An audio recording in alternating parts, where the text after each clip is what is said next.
G'day cobbers, we're going to explore some of the new authoritarian tourism experiences that you can now have in Melbourne, the most locked down city in the world. Drop bears aren't the only thing that spray a toxic substance on you from above before dropping on you.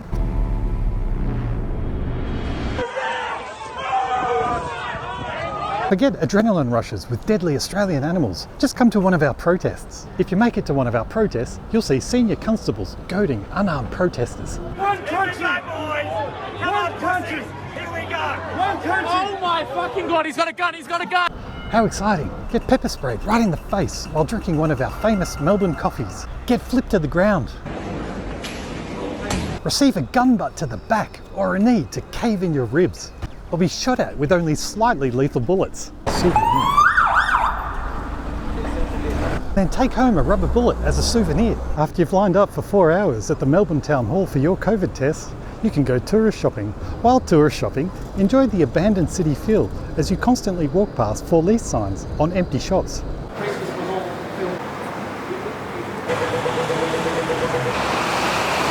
You might even consider moving here to start your own business so that it can be shut down again, as tens of thousands of skilled Victorians have fled to the original convict settlement of Sydney. Take your pick of the empty shops. A truly new normal Melbourne investment experience. Everybody loves the Aussie accent. Come and hear it firsthand as a constable reads you your rights for not wearing a mask properly. Here's an example of it happening to me.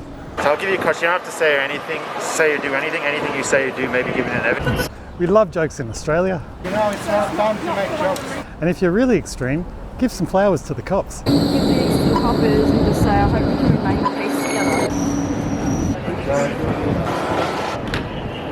If you're a true adrenaline junkie, walk through the park with an empty coffee cup. Do you just mind if I check if there's actually anything in that? Oh, yeah. There's coffee in there. Now, police do love diversity. I'm having a rest. Please leave me alone.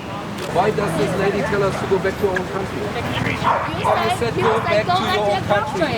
Angry with the government for making these rules safe. If you're a Christian, kneeling on the ground, holding your rosary in the air will be a really exciting tourist experience.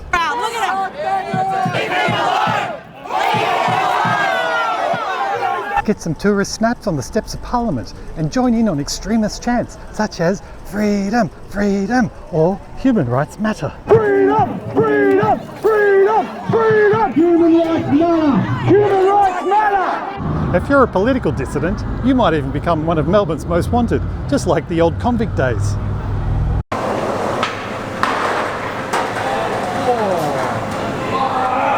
If you're here as a journalist, you get special treatment. I am media. I'm media. I work for Rebel News. If injured by police, we have amazing doctors. I've got a few top tips. Wearing a face mask is not recommended. But don't get too chummy with one, because he or she might be shut down for not immediately handing over your medical records to the government. They seized my confidential patient files. I was told by these people that there's no such thing as patient confidentiality under the new laws. They issued me with a prohibition notice and said I must cease trading. The nerve of some of these doctors. Seeing these brown shirts in action is a unique Australian experience.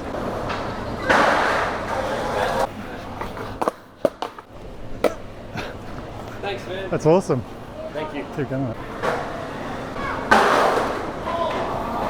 If you love the serenity of the countryside, just find a shop that didn't immediately give up its confidential staff medical information to the government, and you'll be sure to see these brown shirts in action. Please don't push me. Yes. You've got a record of the staff vaccination. I do.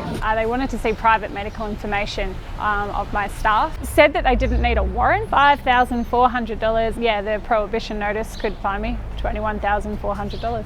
You are committing an offence. You have the right to remain silent. Anything you say or do may be given in evidence. But their shirts are black and mostly an obese size, so maybe we should call them XXX XXL black shirts. Boy, are some of them fat. If you think they're fat, wait until you see some of our police. Forget chubby wombats, these guys are huge and much easier to find. But they're not all fatties. Melbourne detectives are slim, so feel safe in the knowledge that they'll come to your rescue, especially these guys.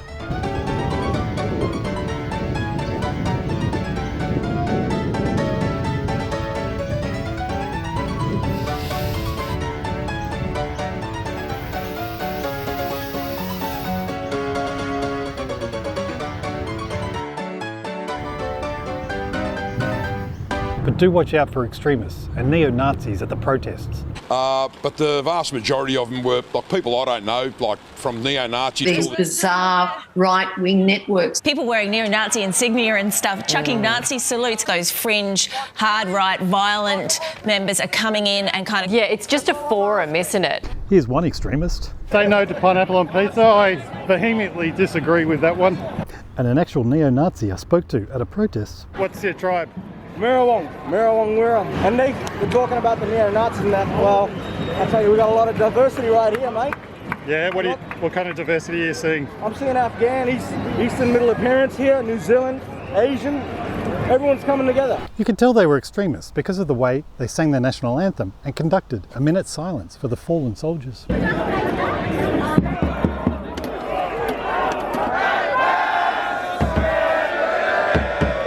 People praying there. 1 minute of silence. Luckily for us, to keep these neo-Nazis at bay, hundreds of riot police opened fire on them, in the back mind you, at the Shrine of Remembrance. Like the mainstream news, I'll use footage from one of our infamous neo-Nazis, Real Rukshan.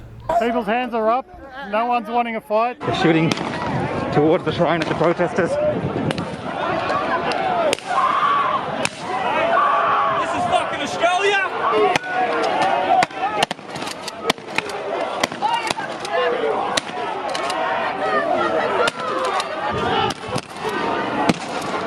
Far out.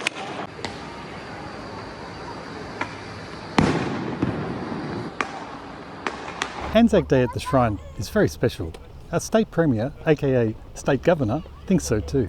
Although he didn't turn up to the last one, or even acknowledge our battle-scarred veterans with a tweet, he did have a bit of a sore back at the time. And we can clearly see from his social media updates that he really just couldn't have picked up a phone. We respect our metal-clad veterans so much that we fenced off the area around the shrine so that they couldn't get in.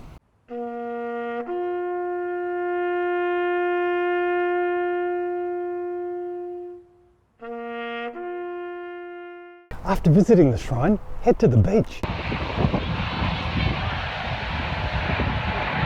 Once you're at the beach, under our carcinogenic hot sun in your bikini, just make sure that you're wearing a mask. Otherwise, you're going to be approached by some pretty dangerous creatures. If you're really lucky, you could just put in your hand in the sand and you might even be able to find a mask. Safety. Safety first. There we go. Bring your kids. They'll love our skate park at the Beach Fortress. After traversing the ramps and rails, there's a bonus feature where they can skate through the police gauntlet. Forget helmets, get them some protective goggles for the pepper spray. Made in China goggles are now available at all border checkpoints. Just ignore the fleeing Victorians. If you can't handle police brutality, you're not really a new normal Victorian anyway. If you're a lucky tourist, on a good day you'll be able to hear a woman screaming as she's pinned down by police. Remember Far Lap? If you like horse racing and a good old-fashioned bit of segregation, come to our famous Cup Day.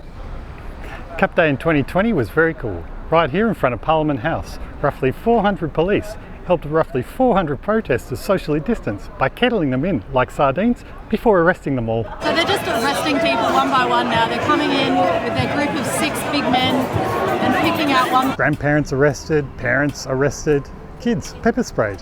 Here's one kid, probably confident after running the skate park police gauntlet, tried it in the city without goggles.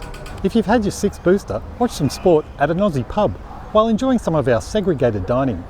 Never mind the people on the pavement looking in, they're only the 5th booster people. Come and watch Aussie Rules football from your segregated hotel room. Once always played in Melbourne, it is now played anywhere but.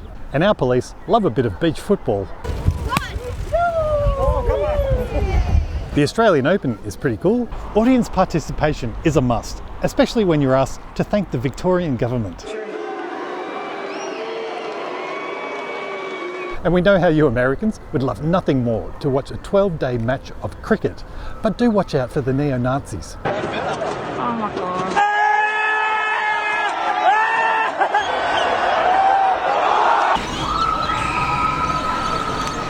Wow, that's a rare experience. People are actually having fun. Although it won't fit on a car's number plate, we'll be changing our tourism slogan from the place to flee to You will own nothing and you will be happy, unless our never lost a paycheck bureaucrats go with one of these. When you ultimately flee Melbourne, to whatever is left of your own country, make sure you hold on to those holiday snaps and rubber bullet souvenirs, as they'll probably end up in a documentary one day. We can't wait to not see you here.